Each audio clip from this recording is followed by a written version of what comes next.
bit of Steve from that old Yorkshire geek. A bit of Babylon 5 news. As you know, we've got a Babylon 5 animated movie coming called The Road Home, and according to Giant Freaking Robot, no reason to disbelieve them, but the movie's got an MPAA rating that's a bit of a surprise. So let's have a look at this, shall we? By the way, as usual, links in the description, or link is in the description down below. And don't forget, like and subscribe, share the videos, drop a comment, hit the notification bell if you're subscribed already. I'm also on Rumble and Spotify and Amazon Music Podcasts and Google Podcasts. You can also find me on Facebook, Instagram and Twitter. Links are in the description for all that stuff, as I have links to my 2 books. Silent Predator, short horror novella about big cats and stuff, eating people in North Yorkshire, and Mercury Rapids, a light-hearted sci-fi action-adventure about UFOs, alien abduction, whiz-bang laser beams and stuff like that. It's all a bit of fun. They're on Amazon, Kindle and paperback. Right, here we go. There you go, Giant Freaking Robot. Babylon 5 movie gets a rating from the MPA. I thought it was MPA, whatever. Have changed it? And it's a bit of a surprise. Legacy science fiction is having a renaissance thanks to shows like The Mandalorian, getting Star Wars back on track, and the 3rd season of Picard reminding fans why they fell in love with Star Trek, The Next Generation in the first place, which is cool. While Star Trek in particular, but Picard season 3 wasn't perfect by any means, but it was a million times better than the previous 2 seasons. While Star Trek in particular has taken a darker turn in recent years, many fans were hoping the upcoming Warner Bros. Discovery Babylon 5 animated movie wouldn't follow in Trek's footsteps. However, those same fans are concerned now that the MPA rated Babylon 5 The Road Home PG-13 for some action and violence. And here's the certificate, I suppose. MPA. What happened to the other A then? Motion picture. What is it? What does it stand for? Does it say anywhere here? I don't know. Motion picture something beginning with A. Well, there used to be MPAA, didn't it? And they've dropped an A for some reason. But anyway, as you can see, gives you various other things that they've rated as well. But there we go. Babylon 5, The Road Home, rated PG-13 for some violence, animated. There's the rating PG-13, and then there's other things. The creator, that's what have I seen that? That's Rogue One chap. What's his name? The director of Rogue One and Godzilla and other stuff, Monsters. That's his film, isn't it? I think it is anyway. But that's got a PG-13 rating as well. Oh, they call him now. No, it's gone. Just gone. And as I said, there's some other stuff as well. Right, so far, that brief note about action and violence is the only explanation we have for the PG-13 rating of the Babylon 5 movie.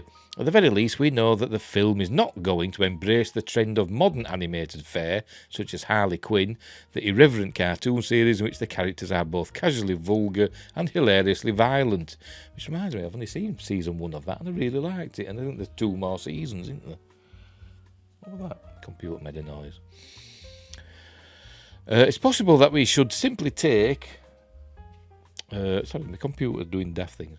That we should simply take Babylon 5's PG-13 rating at face value. It likely won't be over the top, but it may contain scenes that, like the classic Doctor Who series, might send younger children running behind the couch. I bet it's got some dark sequences in it. If there's a new bad guy in, or maybe a returning old bad guy, I don't know.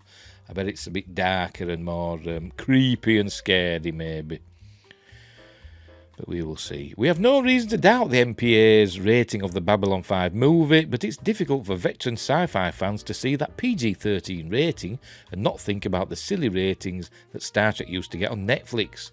For example, many episodes of the original series were marked by the streaming network as TV-14. Many episodes of with the only reason given being sex and fear. Perhaps these are the words that best described William Shatner in his prime. Oh dear.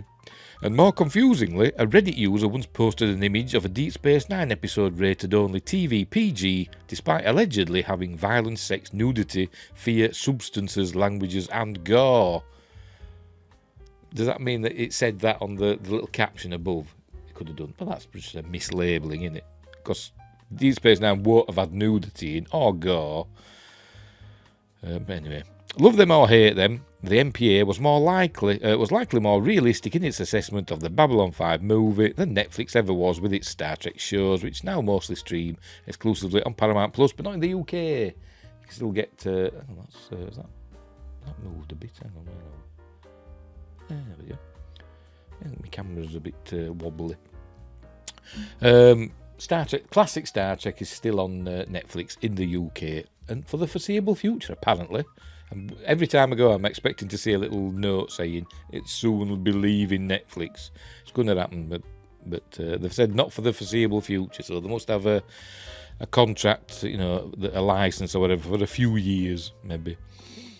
Anyway, but we can't shake the feeling that after the credits roll on this upcoming animated film, fans around the world are going to turn to each other with a single question: did the MPA really think that was overly violent?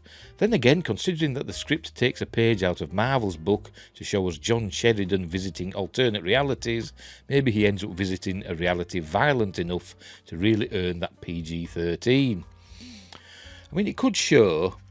Because remember, John Sheridan has time hopped before in the episode, I forgot the War Without End, where they went to Babylon 4, and he had a time device, didn't he, that malfunctioned and ended up hopping through time, and he ended up, I think, being tortured and stuff, wasn't he, by the Centauri, by Emperor Malari.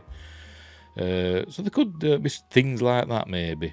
But anyway, all the tongue wagging about the rating cements the fact that the Babylon 5 movie has energised the fandom in a powerful way. Yeah, I'm looking forward to it.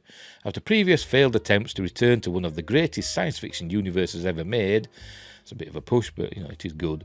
Showrunner J. Michael Straczynski has returned for a one-shot movie that is guaranteed to tie up some of the loose ends from the series while presenting us with an entire galaxy of new possibilities.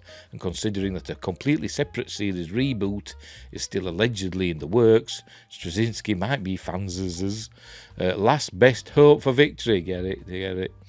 Or at least for some more legendary science fiction. I think that's it. Yes, it is. There we go. So we know the rating. It's PG-13 for action and violence. There we go. Number 54436 if you want to look it up. But there we go. Parents strongly caution some material may be inappropriate for children under 13. So like I say, I bet there's some creepy bits or maybe a little bit of, it won't be too gory, will it? But it might be a bit of excess violence. So there we go. So I just thought I'd share that with you. As I said, I'm looking forward to it. I hope it's good. And it's not, I don't think it's that long away now, is it? Have we been told when it's coming? I can't actually remember.